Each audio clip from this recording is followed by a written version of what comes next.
Oh, right. Welcome, everybody. I'm Karen Sullivan, publisher of Orenda Books. I recognize a lot of the names here, so most of you will know that we're a little independent publisher based in London. We publish literary fiction with a heavy emphasis on crime thrillers, and about half of the list is in translation. Last year, we won the CWA Crime and Mystery Publisher of the Year, and we were shortlisted this year for Small Publisher of the Year in the British Book Awards. But tonight, we're doing something extra special.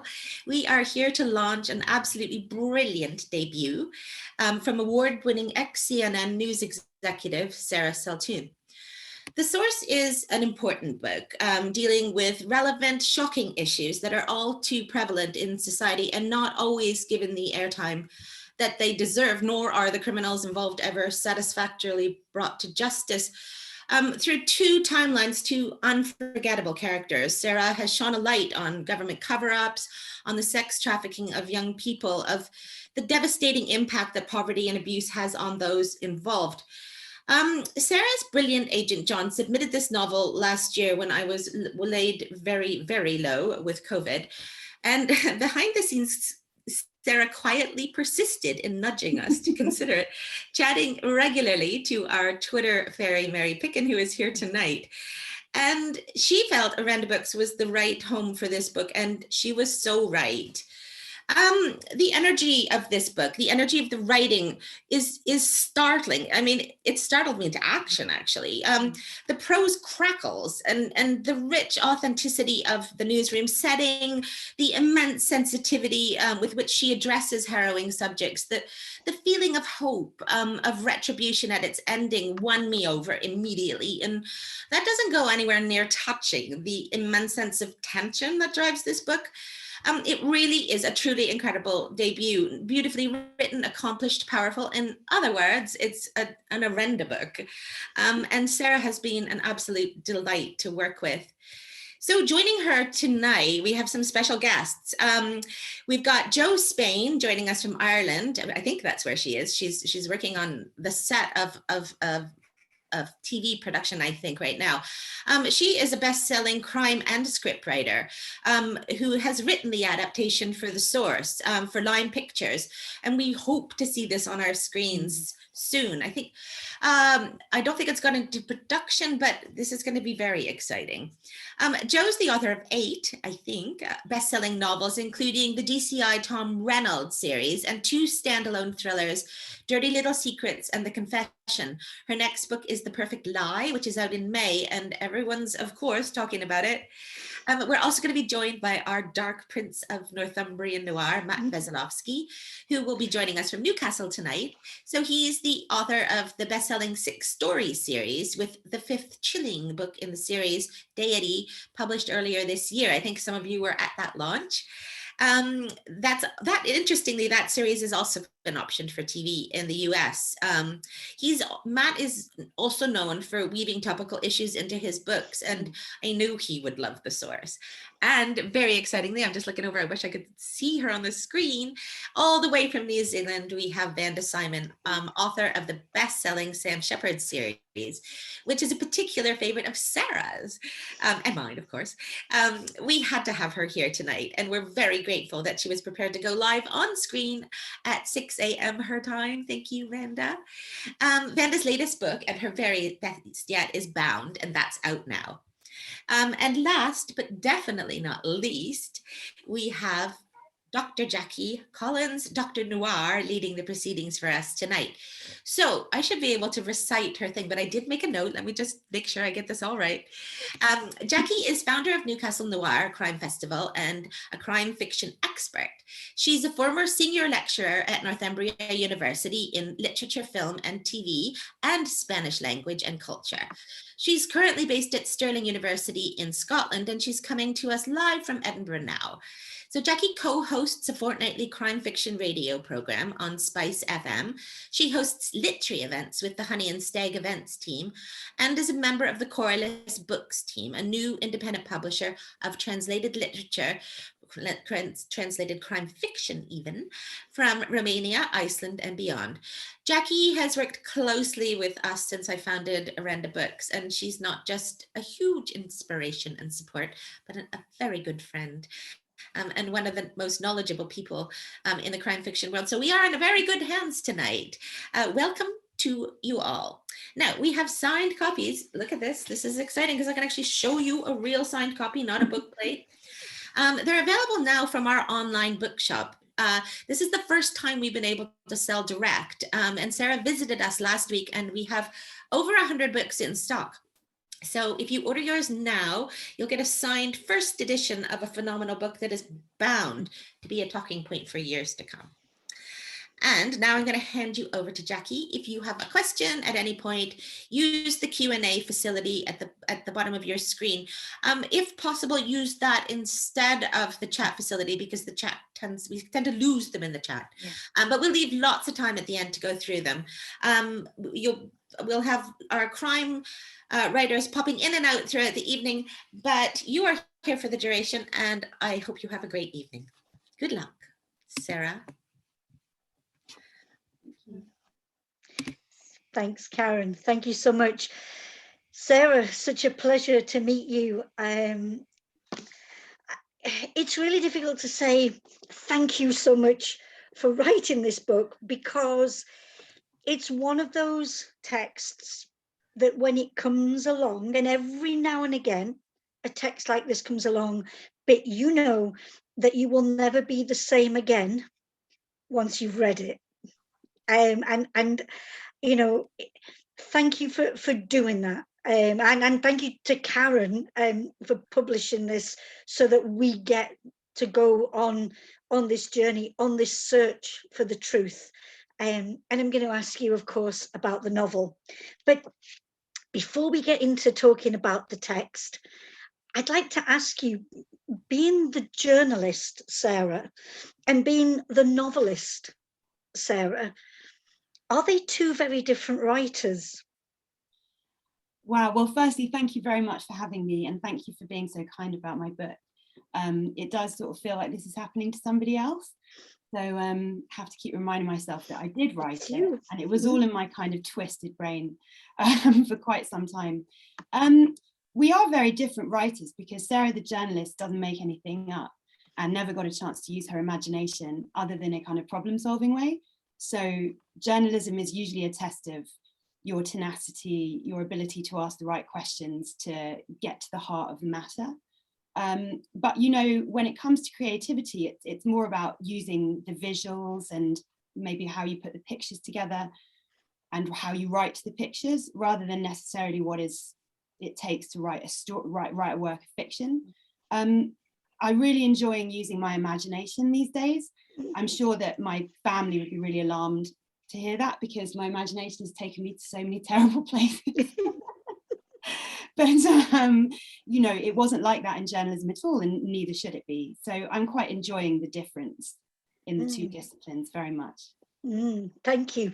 And in your bio, I read that you have done creative writing, a master's in creative writing at Cambridge. Yeah? And again, that idea of taking a course like that, did that help in changing a style from that journalistic way of putting out a text to that creativity? Yeah, it really did. I mean, I think the fundamental thing that I came away from that course with was that journalists write about things. They don't actually tell you the story of something. So we take an event and we get to the heart of the matter and we tell you about it. We don't necessarily introduce you to people and take you on a journey through their lives. We don't have the time, and that's not usually what we're there to do. And the virtue of that one of the biggest virtues of that creative writing course was it helped me. It really sort of reminded me that I couldn't forget about what had happened. I could make it up, I could change it, I could make it better, I could, twist it around. If it wasn't good enough, I could chuck it out. And that was actually that was a bit of a ball and chain when I started the course. I found it very disconcerting to think I could change something if it didn't work, because you can't in journalism at all. You sort of have to do the best with what you've got on your shoot, and you can't change the story even remotely. And that was the thing that I came away with the most from that course. And secondarily, I was very tired. I absolutely loved my journalism job. I miss it every day. And if I could have done it for the rest of my life, I definitely would. But it's quite an unforgiving environment when you have a young family. Mm-hmm. And really, I was looking for something that was going to sort of take me away from it for a significant period of time. And that course is so fabulous for doing that. You know, it was a real commitment I had to make, and I loved every minute. So that was how it informed the process, really. Thank you, thank you. So as I say, contemporary crime fiction, I don't think it comes more contemporary than the source. To get us into the text, I wonder, could you introduce us to those two main protagonists? I know you have, you know, that there's a group of characters in there, each with their part to play, but I think these two main protagonists are what take the reader on this ride. Yeah, so the story is told through two timelines, two eyes. One is the story of Carly, who is a young girl living with a number of challenging circumstances, trying to care for her baby sister, who has no one else really to look after her in the world than Carly. And the second character is a young journalist called Marie, who's been working for months to bust open a sex trafficking ring that is operating within plain sight of authorities in London, the capital city of the United Kingdom, when it's all derailed as the police reopen an old investigation into some historic allegations of sex abuse at an army base. And I sort of bring you to the heart of the matter through those two timelines, and then eventually we get to the truth. And these two young women, if you had, I'm going to pose you a bit of a difficult question now, okay? But if you had to sum them up in a sentence, not just one word, I'll give you a sentence for each one of them. How would you describe them? Carly just never stops hoping that it can be as good as it can be. And she has that childish innocence about her that she just can't bring herself to let go.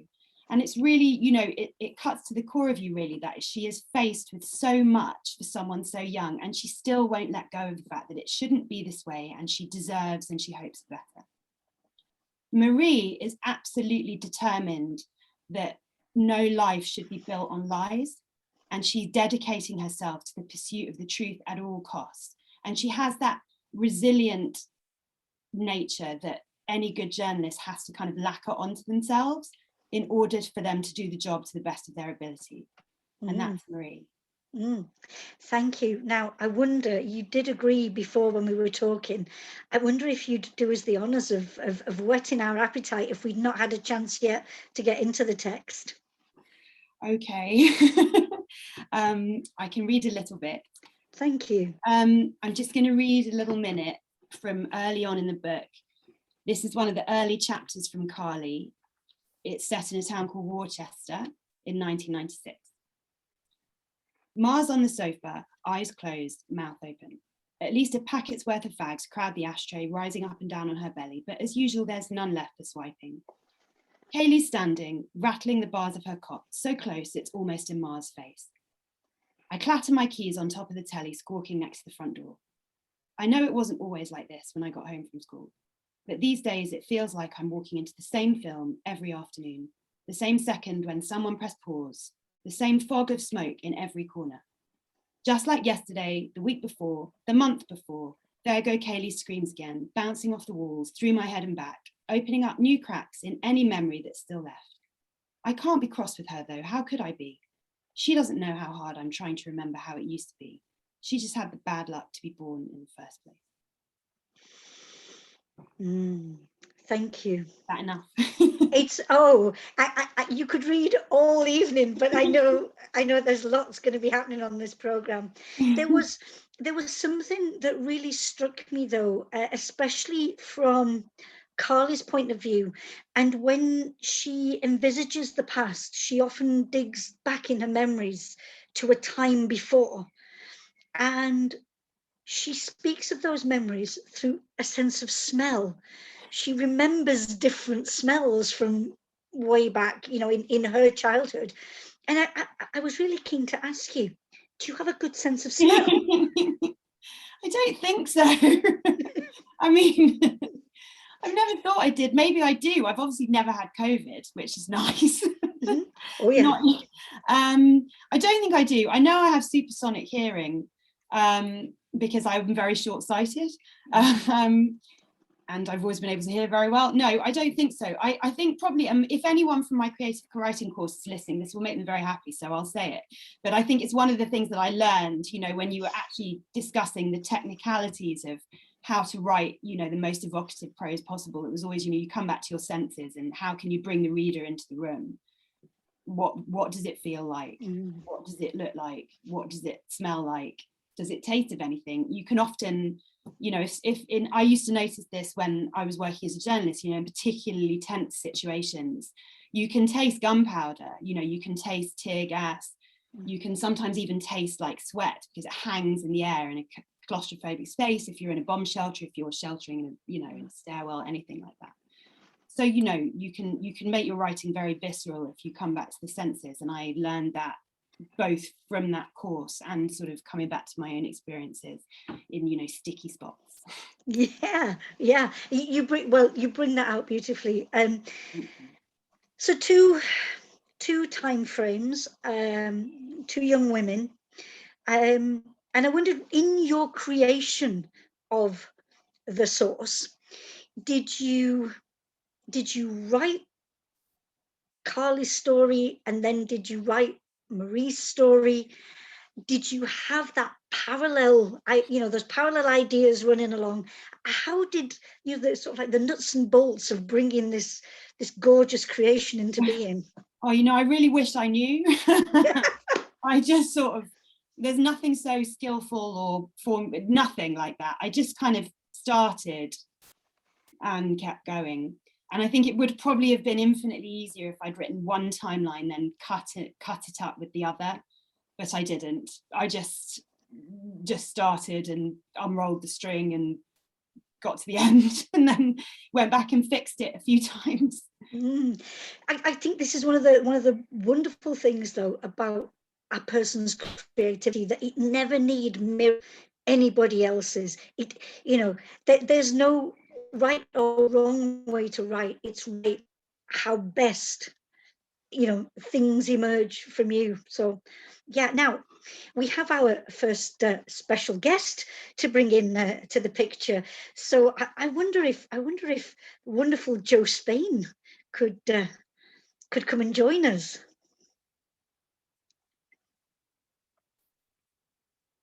Hopefully she can.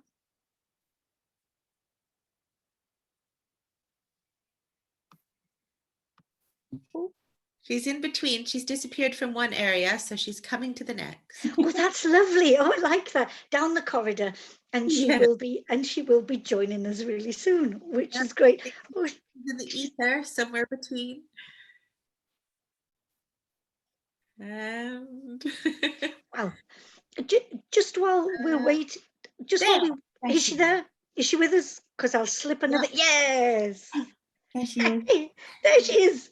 Jo, good evening. How are you? Hi, I'm sorry I'm popping in late. It's manic, but I just got the first few minutes of you. I just got the last few minutes of you talking there, Sarah.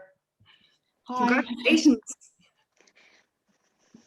It is absolutely wonderful for you, Jo, to be part of this evening, because we are very well aware of how you are a woman juggling so many different creative balls at the moment. So thank you so much for joining us. I wonder if I'll just sit back for a little bit, and I wonder if Sarah, you and Jo would like to have a chat about the source, because I know, Jo, you're involved with this in some way. So go ahead. Yeah.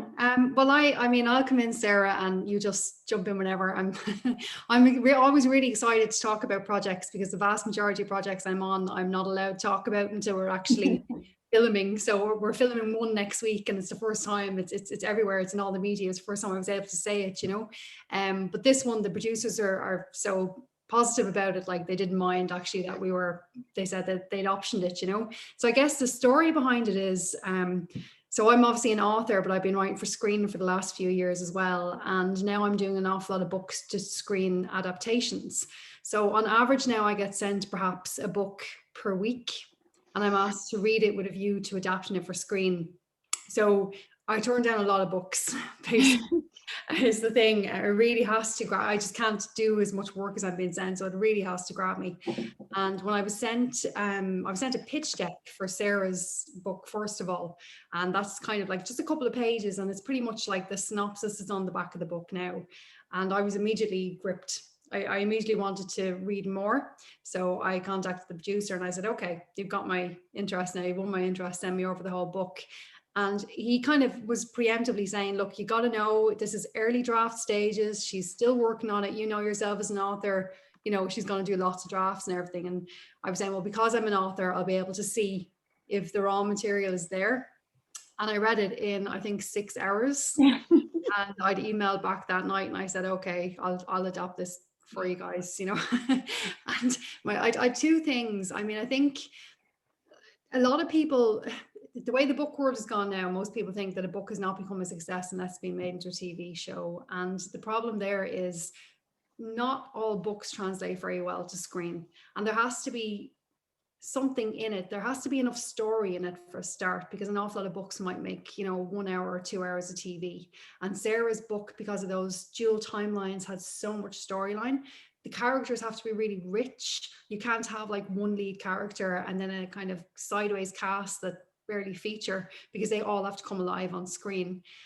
And the next thing is kind of just what you were talking about there, like the writing has to be visceral. Like if you can't see on the page the story, you can't see on the screen the story. And that's my experience. And then so the book had all of that, and I knew it would translate to a few hours of TV, and we do our magic then in production studios. And my second thing then is the author, because some authors want to be heavily involved in their book to screen adaptation, and that can be a good thing when they've something to bring, and a bad thing when they don't understand why you are chopping and scissoring your way through a book, through characters, you know. So I got on a call with Sarah, and I was immediately impressed because she knows her stuff as a journalist, and that comes across in the book. And from a screenwriting perspective, we would have hired a consultant to advise us on those scenes in the journalism room. But here we had the author of the book, the author of the story, who could also kind of sit in and say, you know, actually, this is how we do it, and this is the lingo we use, and this is what we'd call across the room. So I was sold. I was sold when I met her. I was sold by the book. I'm afraid to talk about it because it will simultaneously ruin her plot twist and their so I won't go into detail, but I mean, I'm really hoping. You never can tell with these things. Like it's you're already kind of looking out when you get a producer to look at books, because they get sent them so much. Then when you get a screenwriter to agree to adapt it, because we get sent so much, and it has to be really special even just to get to that level. And then your next level is, you know, you're pitching it to the big channels and saying we want a big budget to make this, because this would be a big budget show. But we're all positive. I'm talking a lot, Sarah. Do you? No, I'm just so grateful. Firstly, it's lovely to see you. I haven't seen you for ages. And secondly, the whole TV experience was so different for me, because I've worked in television, but nothing like this. You know, it's a completely alien environment as far as I was concerned. And it's quite funny because when I was fortunate to have this deal with Blind Pictures, and when that happened, I could sort of tell they were sort of gearing up for maybe a slightly confrontational conversation. It was like, now, do you want to write it? And I was like, no, I don't want to write it. Of course I don't want to write it. You know, I'm not a screenwriter. I don't know the first thing about writing. And they were like, oh, God, okay, great, because we're not sure we it's not that we don't want you to write it, but we're not sure you should write it, because, you know, you're a debut novelist and you're not a screenwriter. But I was delighted, because for me this is it's an enormous learning experience. I mean, of course I hope that it gets made, and I'm very hopeful that it does, because I think it's quite unique in the sense that there are not a lot of newsroom dramas out there that have been particularly successful or compelling.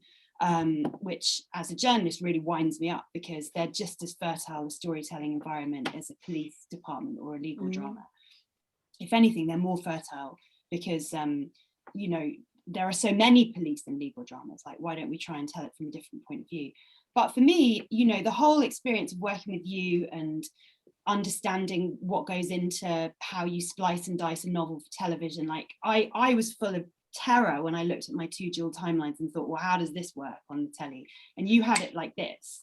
And I thought, oh my God, okay, well, this is great. You know, this is going to be brilliant. And it's just been huge for me. It's been a huge learning experience. I really hope it continues. I'm enormously grateful to be a consultant on the development and hopefully to continue to be a consultant on production. And I've read all your books. I adore them. I read one after the other. You know, I've got nothing left to read now until The Perfect Lie comes out in a week and a half.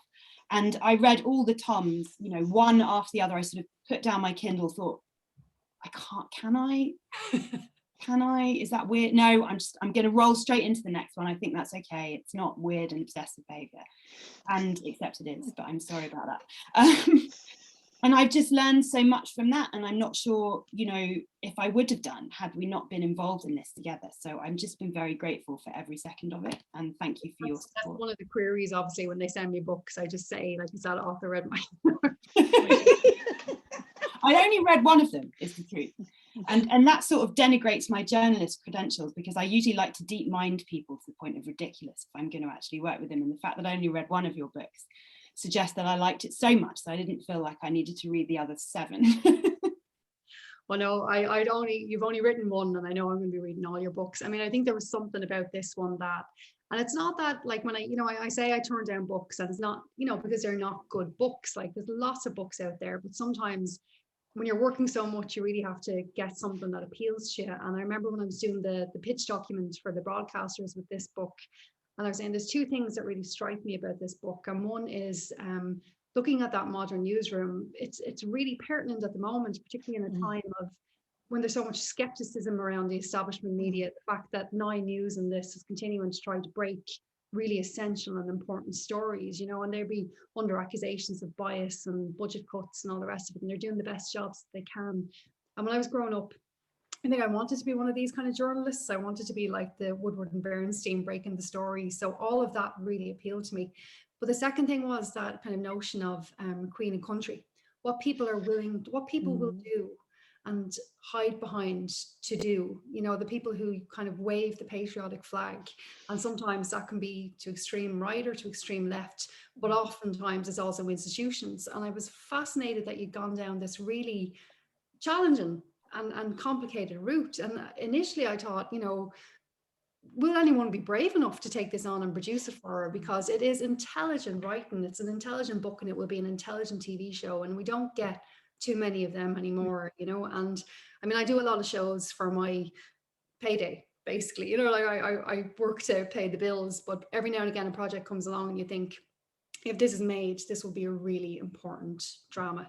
And I hope people feel that, like, when they read the book, regardless of the TV show, when they're reading your novel, it's really important storytelling. Like, it fits my genre right away because it's crime fiction and it has that little twist and you're engaged, and it's got the plot and the page turning and the characters and all of those things you want from a book. But it is one of those books that, and I've seen the bloggers reviewing you and they're saying exactly how I feel. When you've finished, you're left thinking about it, like you're still thinking about it, and you cannot believe that the story you've just read happened. And what sticks with you is, you know, it's so close to the bone.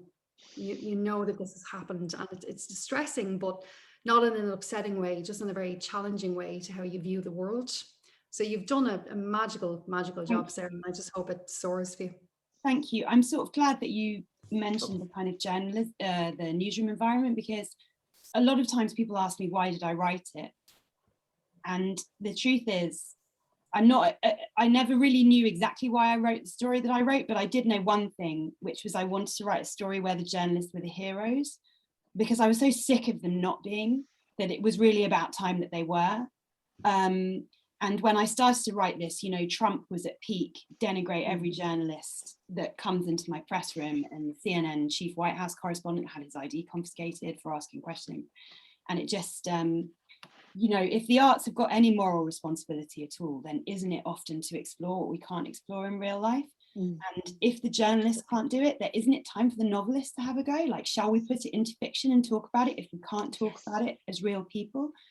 And the second reason that I wrote the book was partly that, was because of when I was a journalist and the Rotherham and Rochdale and Telford grooming rings were coming to light.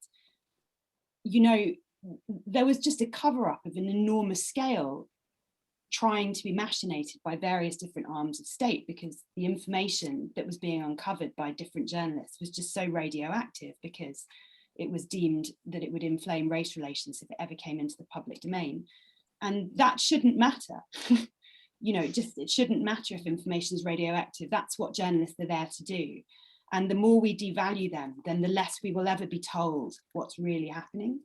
And of course, I really hope that the source is made.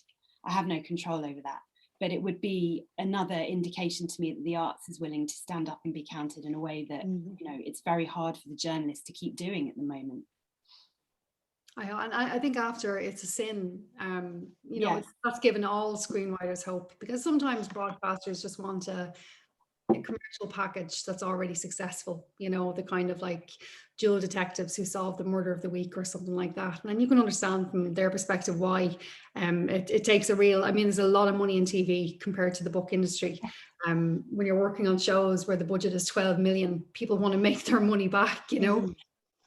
So it takes a lot of courage from the broadcaster's perspective that viewers will tune in and they'll sell it and get the advertisers. But I think It's a Sin inspired us all to think, actually, broadcasters will go there and they'll show us something that asks questions and peels back layers that people don't necessarily want peeled back, you know. So fingers crossed for the source. For me, it's you. Thank you. Thank you. Totally. Can I second everything that has just been said about this amazing book making it onto the screen, because I think as well that notion of how many people read and how many people watch TV, and you know, the message that is encapsulated within this book, I think from page and onto screen, and the ripples just go out and reach an even bigger public. So, well, that's my prayer for this evening. Thank sorted. you. Definitely. Jo, thank you so much. Are you able to stay with us? It's just there's another two bodies that I'd like to bring in. Are you able to stay? I'm in a writer's room this week on a Finnish show. Ooh. And which I'm trying to get through, because we start filming next week on our new Jane Seymour show that I'm co-writing with. And so it happened to fall. I'd agreed to this as soon as Karen said to me. I looked at the dates and was like, dear God in heaven, that is a busy 2 weeks, but I will be there. I'll be there if it kills me. And now I'm going back into I've been on it for 6 hours already. I'm going into my 7th hour of Zoom now. Well, we really appreciate you being here, Jo. Thank you for that. Yeah. Thank you so much. Thank you for me too. Now I'll go. Thank you. Have a lovely evening and best of luck, Sarah. Thank you. Thank you, See you Jo. again, Jo. Bye. Bye. Fabulous. Now, I wonder if the other guests could join us, because I'm keen that the conversation that comes out of those interactions is just so special. So hopefully Sophie can provide us with the next people to come in. While we're waiting for them, I wonder if I could ask you, this might seem a little bit of a silly question, Sarah, but towards the beginning of the book, Carly and Kaylee, Carly talks about their star signs being Libra and Aquarius. And I just wondered, is that kind of thing important to you? And why did you bring it into the book? No, not enormously. I was just taking myself back to what it was like being 13 and reading your star signs in just 17. And I think it also appealed, I quite like the sort of speculation of the star sign and how you can apply it to any kind of given circumstance that you might be experiencing in your life at that given time.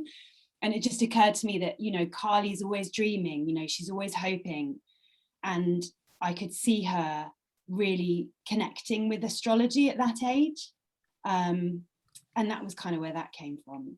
And I also, I don't know, I like, you know, I'm a bit OCD about those things. I like lists and relationships and things. And I loved learning which star signs were perfect together. And when I met my husband, I was like, what star sign is he? Is he right? Is that right? You know, Because if he's not, I can't say yes. It's just, I know, yeah. he was absolutely appalled that I would even mention anything like that. Incidentally, he is a Gemini, and Geminis and Libras are very good together, but I digress. And my best friend's an Aquarius, and that's also worked.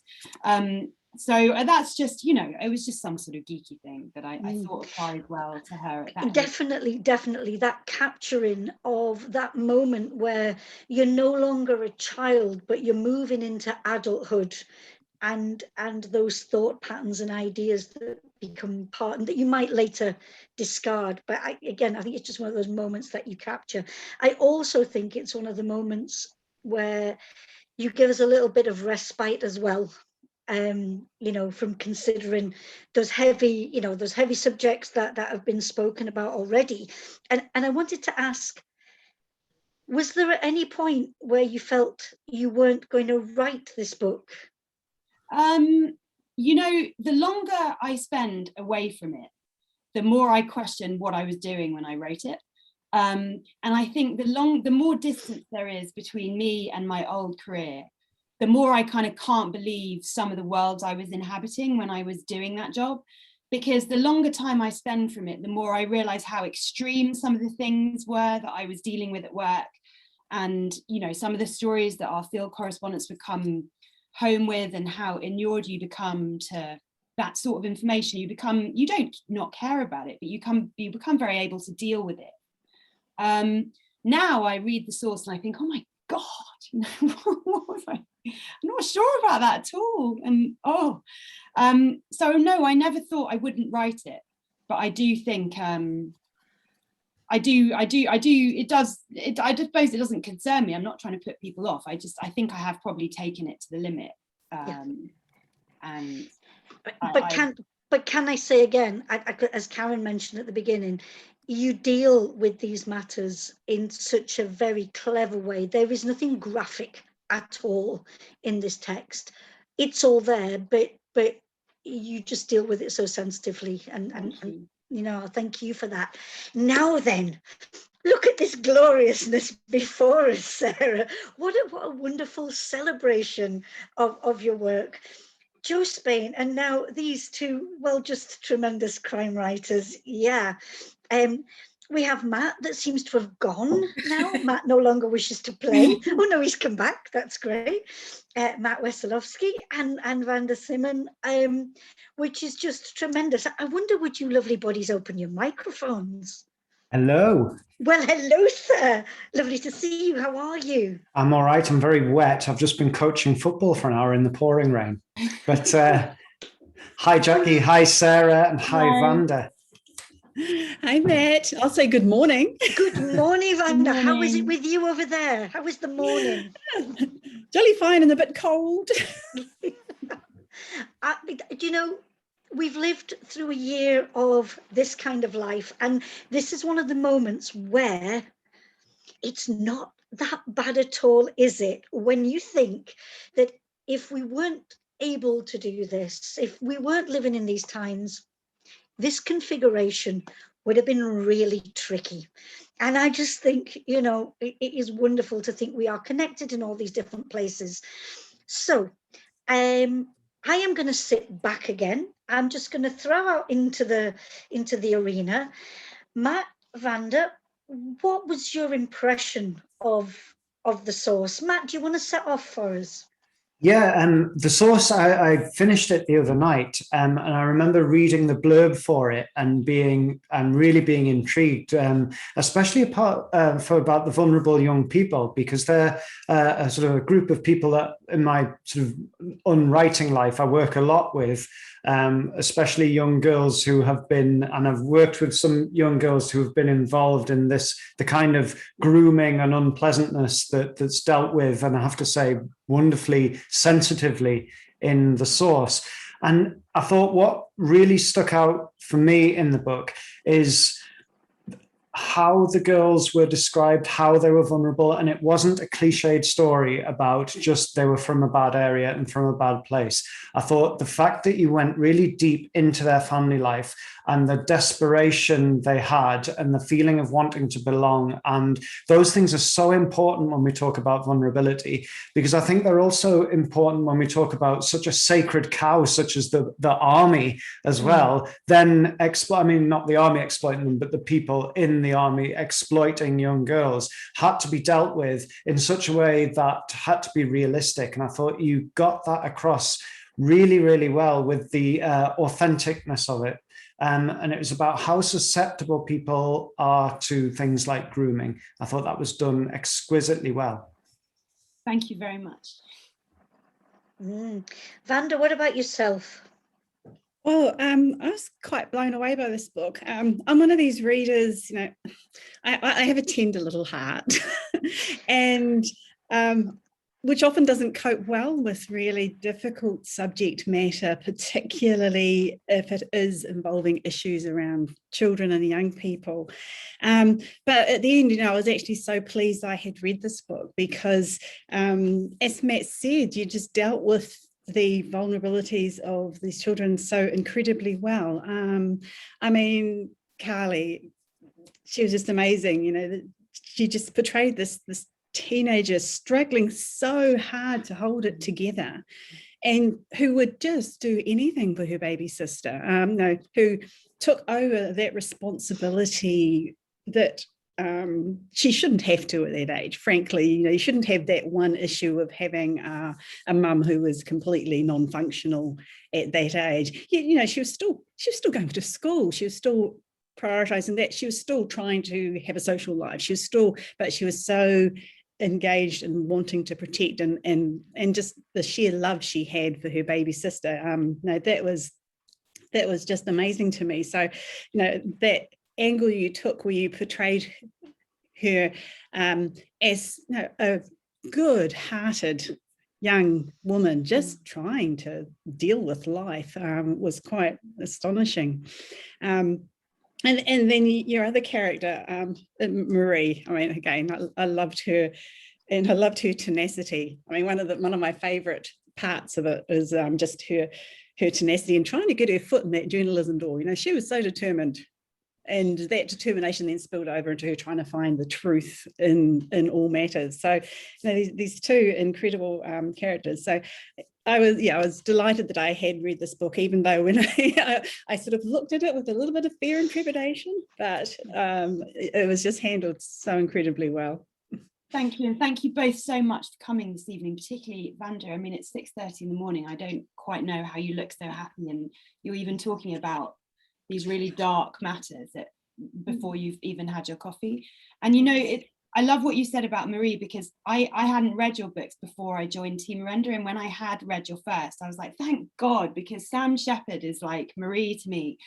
A lot of the feelings I had about the way I'd written Marie were that people were going to really struggle to necessarily connect with her, which I think is a common problem with writing about journalists. We're not actually particularly lovable people. We let people down at a moment's notice. We're completely obsessed with what we're doing. We don't understand why people don't want to talk about what we're doing.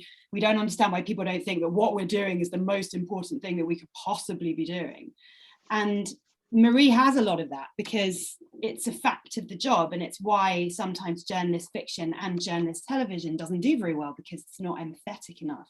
And we talk about these horrible things in these really everyday terms, which most people just can't contemplate. Like, how could you even refer to it in such a way? And then I met Sam Shepard, and I was like, oh, this is great. This woman is totally up my alley. This is brilliant. And she's a woman, and she's doing everything that I associate with journalism as well as police detectives. And I'm really into this, because these books have done really well, and therefore I'm sure that people are going to be able to read mine.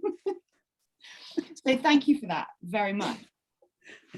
And Matt, you have such a unique style in the way that you've written your books. Oh, thank you. I have not written mine in any way like you've written yours, but it's so original. It just, I just can't stop reading them because I want to know what you're going to do next. Well, thank you very much. It's like Dennis Bergkamp, he used to get the ball and I think, what's he going to do now? Is he going to... I'll never forgive him for that goal he scored against Newcastle because it was one of his best goals. Yeah, well, and now we always see it against Newcastle. Yeah. So bittersweet, really, Dennis Bergkamp. But I thought what was important, Sarah, and I wonder when you were writing it, because the characters you write, none of them are black and white. You don't have goodies and baddies. Both your main characters are flawed. The younger girl who's looking after her sister, again, she's not just this solely good-hearted. She is rebellious and she is trying to do bad things. And I thought, and I was going to ask you, like, how important was that when you were writing it? Were you conscious of making all your characters flawed and not just sort of rounded goodies and baddies, as it were? I'm not sure I thought of it in those terms. I think I just wanted it to be as authentic as possible. And I was thinking back, I was thinking about Carly and I was thinking about how much she didn't want this life herself, but she was just a teenager, and she's a smart kid who didn't want everyone to know how much she enjoyed going to school because it's not cool. I quite liked school and I didn't particularly want anyone to know how much I enjoyed going to school because it wasn't cool at all, and I really wanted to be cool as well. And things like, teenagers push the envelope, they don't necessarily do what Carly was doing, but take out sexual favors. She was doing what teenagers do, they experiment with alcohol, they experiment with drugs. It's not necessarily nefarious, it's just a sort of integral part of growing up and figuring out who you are and where your boundaries are. So I wanted to reflect that in an authentic way. And so I suppose I didn't think about it in terms of flaws. I just tried to make her as realistic as possible within the confines of the story that I was trying to tell. Yeah, it feels like she was an incredibly real character. I mean, when I was reading it, it reminded me of some of the young people I used to work with, with that realness. And the peer pressure element, I thought, was a really, really important part, because that often gets looked over in these sorts of cases, that often that's half of it, And I think so. And there's also, I sort of remember this myself from being, an adolescent female. In that time, in the 90s, maybe less so now with the rise of the Me Too movement, and you often would just sort of felt like these certain things were expected of you. And the reason I kind of chose the army is that it's the kind of ultimate symbol of duty and expectation. And when I was researching the story, and I went to a town I won't name, but it's fairly obvious what town I'm talking about, a big army town in Essex. And I was sort of wandering around, and there's so much of it is exhorting the population to do what is necessary to prop up the empire. That bus that screams past Carly at one point in the story with an advert on the side that says "Your army needs you," scream past me in that very town. In that very town, army traffic has its own lane in the road. It never gets stuck in traffic. The buses and the cars have to drive around it. I'm not saying that's bad. I'm just saying that it was a very real construct of how we can make the notion of empire the most important thing within daily infrastructure of daily life. And I, secondarily, having been in, hotspots on front lines in a kind of embedded capacity, the way journalists travel around war zones these days, as you often have to travel with the military, you kind of realize a lot of the time what is being done in the name of a national interest that people can't 100% identify, but they're doing it anyway. And that kind of comes out in the setting and what I'm writing. One of the things I loved about Carly's story too, you had this big thing happening with the army, this massive great institution, but she also had just one or two people who were just quietly working, trying their hardest to do the best for her, even though they were so limited in what they could do. With the nurse, just making little changes, little bits of support, and that made it also feel very, very real. And that occasionally you have these quiet people who are just little angels in the background. I think that invokes a lot of what happened in Rochdale and Rotherham, really.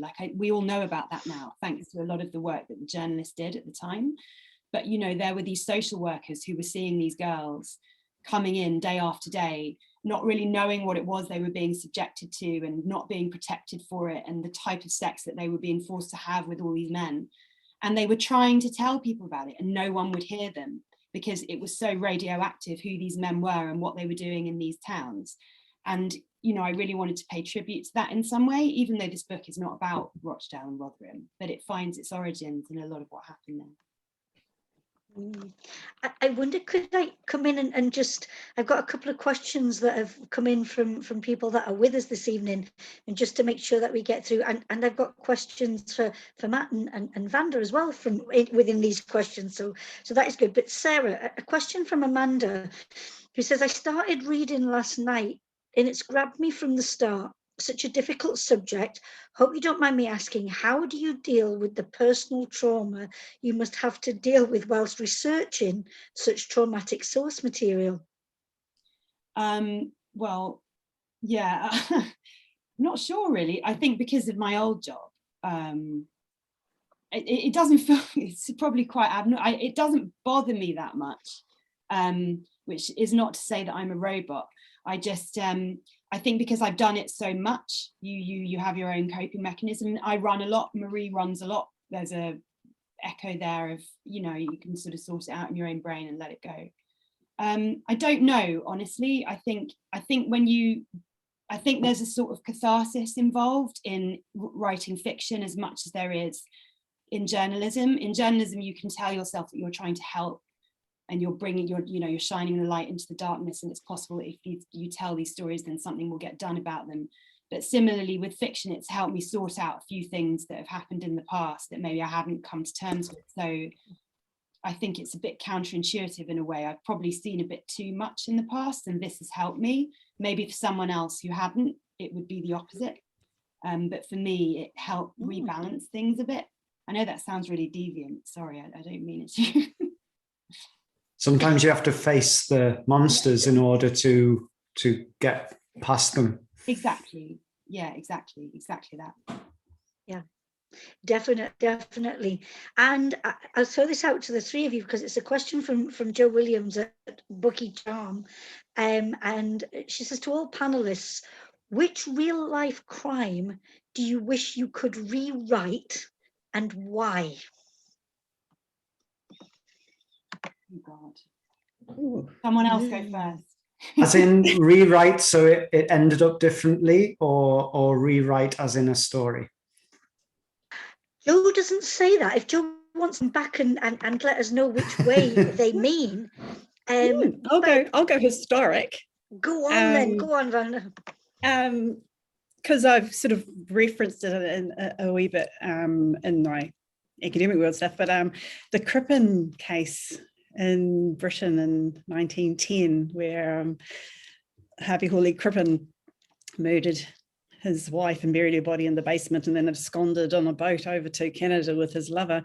It would be, in that particular real life crime story, no one ever really knew what happened to the wife, Cora Crippen. I'd quite like to rewrite that with a wee twist on Cora. Okay, I'll go historical as well, Vanda. I'm absolutely obsessed with the story of the Hungarian Countess Elizabeth Bathory, who was a medieval countess, probably the most prolific serial killer, I think, ever, who was accused. She was eventually walled up in a tower for the killing of over 200 young women. And there's a theory out there that she was into witchcraft and she did it to bathe in their blood to keep herself young, but no one really knows. And that one of the theories is that she was, because she was a woman in medieval times ruling that part of Hungary, that they created this myth. And just like Vanda's saying, I'd like to go back and just find out and maybe have a little chat with her, see what makes her tick, go, this is some oil of Olay, better than virgin's blood. Yeah. Does the job. Yeah, just to kill all those young women, just use this. Yeah. Nice one. Sarah, has it given you a chance to think? Yeah, I think I'd quite like to have a go at Harold Shipman. There's so much there, right? Like why, and the concept of sort of euthanasia versus assisted dying. I think that could be good. Got a little anecdote about Shipman. Oh, go do tell. And a friend of mine went to a Halloween party at their university dressed up as Harold Shipman, bumped into his son. Ooh. The atmosphere turned rather sour. Indeed. Wow. And being careful with those texts that we rewrite then as well, I think. Question from Ann Cater, and it's for Sarah, but I think it'll work for all three of you as well, but I'll put it to Sarah first. And Anne asks, what made you so determined to be published by Orenda? Was it the way that Orenda promote the different, whether it's crime via a podcast or a team of female undertaker private eyes, your fiction really fits into the Orenda family as it is so different?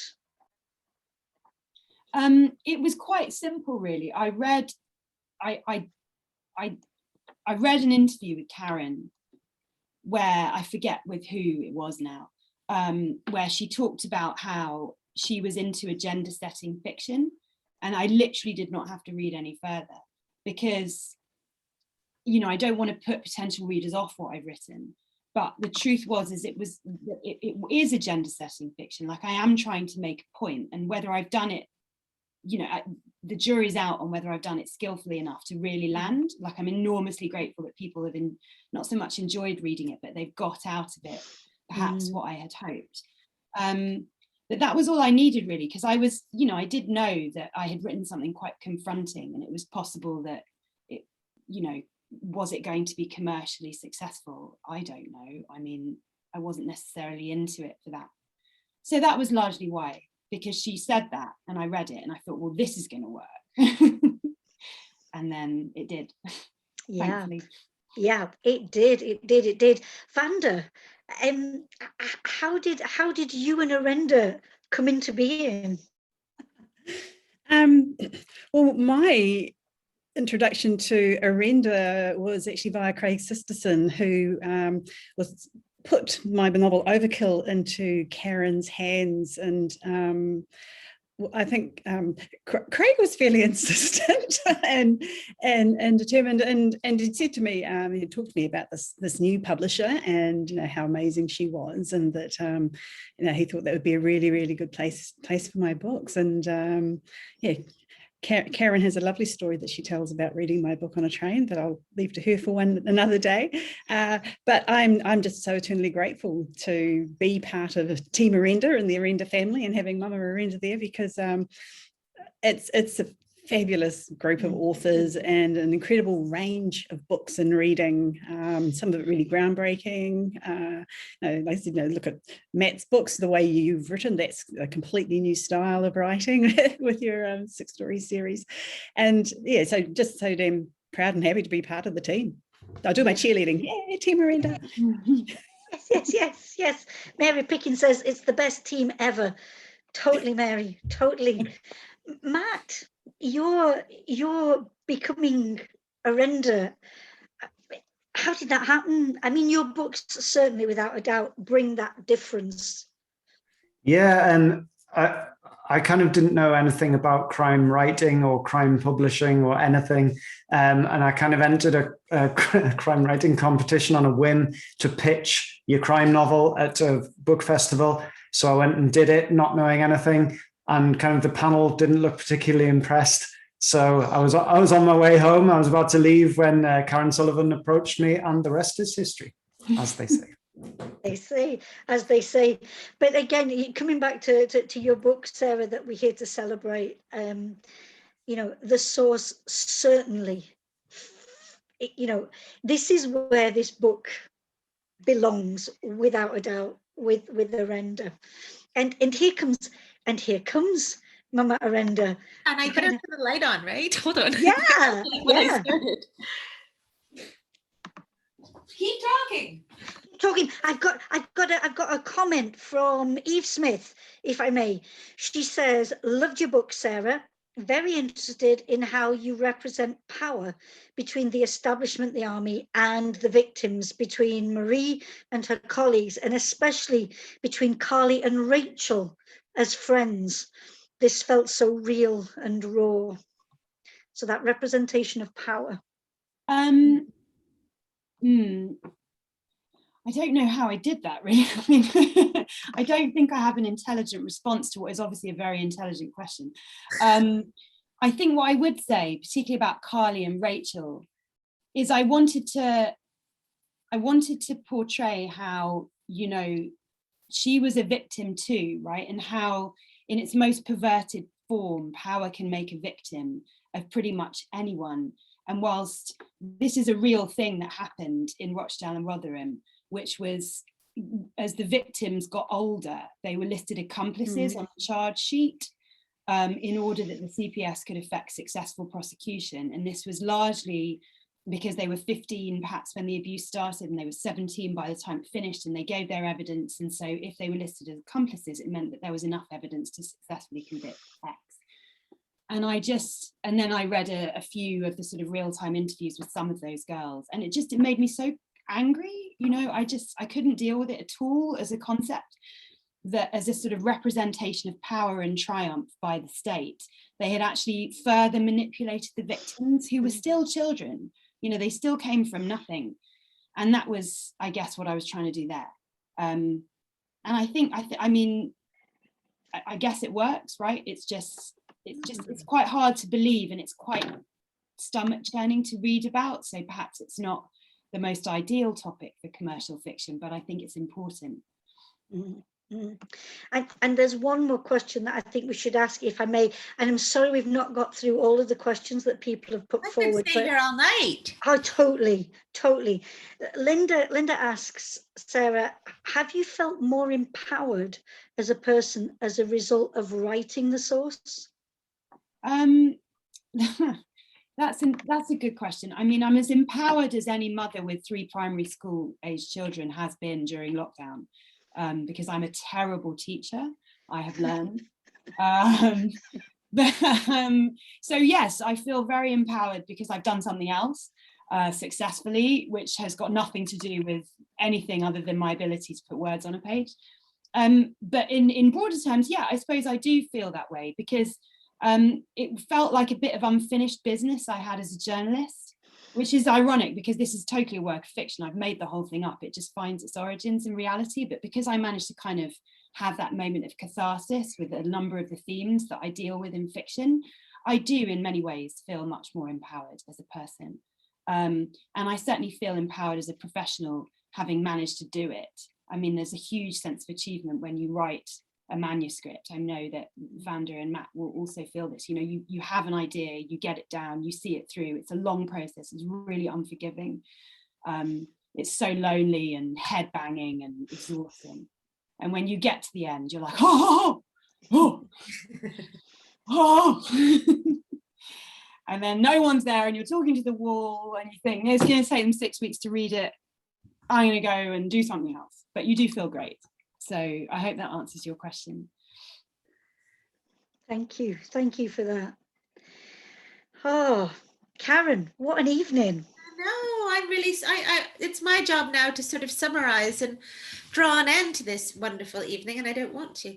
Or should we say wonderful morning for Vanda? Just yeah, wonderful morning for Vanda. Yeah, Matt and Vanda and Joe back on the set. Thank you so much for joining us, because as one of our other debuts who's just asked a question, Eve knows, it's really hard to have your debut novel published in the middle of a pandemic with no books. Well, actually, Sarah got the bookshops by about a minute, didn't you? Yeah, I did. Bookshops reopening. But it's not easy. I mean, you know, she doesn't get to meet the team, and this is really made up for it, having you here this evening and expressing your thoughts about this fantastic book. And it totally is an Orenda book, and I'm extremely proud to be publishing this. And so thank you all for coming this evening. You can get a signed copy of this book with a very beautiful movie poster style bookmark from our website, which is orendabooks.co.uk, and you can get lots of other books there too, like Matt's books and Vanda's books. But anyway, congratulations, Sarah, you are now launched. And we will do something in person in due course, properly, all of us together. And it would be great to hear from all of you who are here watching this event tonight. You know, we are coming to the stage where things are opening up, and we will be able to do physical events again. But I've noticed and had so many emails and messages from people who have loved coming along to these events too. People that maybe find it more difficult to get out of the house, or are from a different country, or whatever the reason. If this is something you'd like us to continue, I would love to hear from you, hear your ideas and thoughts on that one. But I'd like to thank Jackie for leading the proceedings so brilliantly tonight, as always, part of the team as well. And Sophie behind the scenes there, mopping up her sesame oil. And everyone else who's there watching, Anne and Wes Kemmel and Eve and Aways, all of our lovely team members who are here too. So thank you for coming. And if you missed part of it, or you want to tell people about this, we'll have the recording up on our YouTube channel tomorrow or the next day, and we'll share that link on Twitter. So thank you. Thank you very much. Thank you very much, everyone. This is somebody said